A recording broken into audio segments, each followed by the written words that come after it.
கும்பத்திற்கு புதன் யாரு? கும்ப லக்னத்தில் பிறந்தவர்களுக்கு பஞ்சமாதிபதியா வர்றார், 5ஆம் அதிபதியா வர்றார். அவரே அட்டமாதிபதியா வர்றாருல. அவமானம், துன்பம், பழிச்சொல், வீணும், தண்டம், விரயம். ஐயா, 5ஆம் இட ஆதிபத்தியம் வரும்போது அட்டமாதிபத்திய தோஷம் பெருசாக பாதிப்பதில்லைன்னு முன்னோர்களை சொல்றாங்க. அனுபவப்படியும் பார்க்கிறோம். அப்படியே அவமானங்கள் அதெல்லாம் வந்தாலும் கூட அதெல்லாம் மறைஞ்சிரும் பூர்வ புண்ணிய கிரகத்தினுடைய வலுவுனால. அதாவதுங்க, பெரிய கடல்ல போய் ஒரு வாளி தண்ணி அள்ளினீங்கன்னா கடலுக்கு என்ன குறைவா போகுது? நீங்க பெரிய மனிதர்கள்லாம் பாருங்க, ஒரு பக்கம் கலங்கமான பேர் வந்துகிட்டே இருக்கும், ஆனா அவங்க புகழ் அதை நோக்கி போயிட்டே இருக்கும்.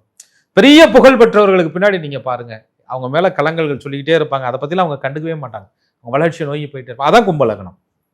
இவங்களுடைய புகழ் என்பது, நீ காக்கா அளவுக்கு பறந்துகிட்டு இருந்தீங்கன்னா அவங்க கழுகு அளவுக்கு போயிடுவாங்க.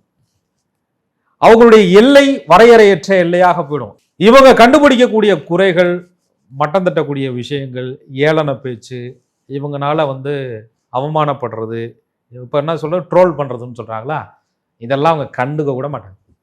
நீ வாட்டில் கத்திக்கிட்டே இரு, கதறிக்கிட்டே இருன்னு சொல்லிட்டு அவங்க வளர்ச்சியில வாழ்ந்து காட்டுவாங்க, சாதிச்சு காட்டுவாங்க. அதை பெருசா காதுக்கே எடுத்துக்க மாட்டாங்க. அதுக்குன்னு எப்படி சொல்றது, மானங்கட்டதனமா திரியிறாங்கன்னா அதெல்லாம் கிடையாது. என்னை குறை சொல்பவர்கள் தகுதியற்றவர்கள், வாழ்க்கையை அவங்க நேரத்தை வீணடிக்கிறாங்க அப்படின்னு கும்பலக்னக்காரர்களுக்கு நன்றாக புரியும். அது குடும்பத்துக்குள்ளேயே சரி, அது பெரும் புகழா இருந்தாலும் சரி, நீ வாட்டில் கத்திக்கிட்டே இரு, நான் வளர்ந்து சாதிச்சு காட்டிக்கிறேன் அப்படின்ட்டு வைராக்கியமா தன்னுடைய வளர்ச்சியை காமிக்கிறாங்கன்னு சொன்னா கும்பலக்னத்தில் பிறந்தவர்களுக்கு புத பகவான் வலுவா இருக்கிறாருன்னு அர்த்தம். நல்லா இருந்தான்னா அவங்களுடைய எண்ணங்கள், செயல் திட்டம், கால்குலேஷன் எல்லாமே சக்சஸ் ஃபார்முலாவாக தான் இருக்கும்.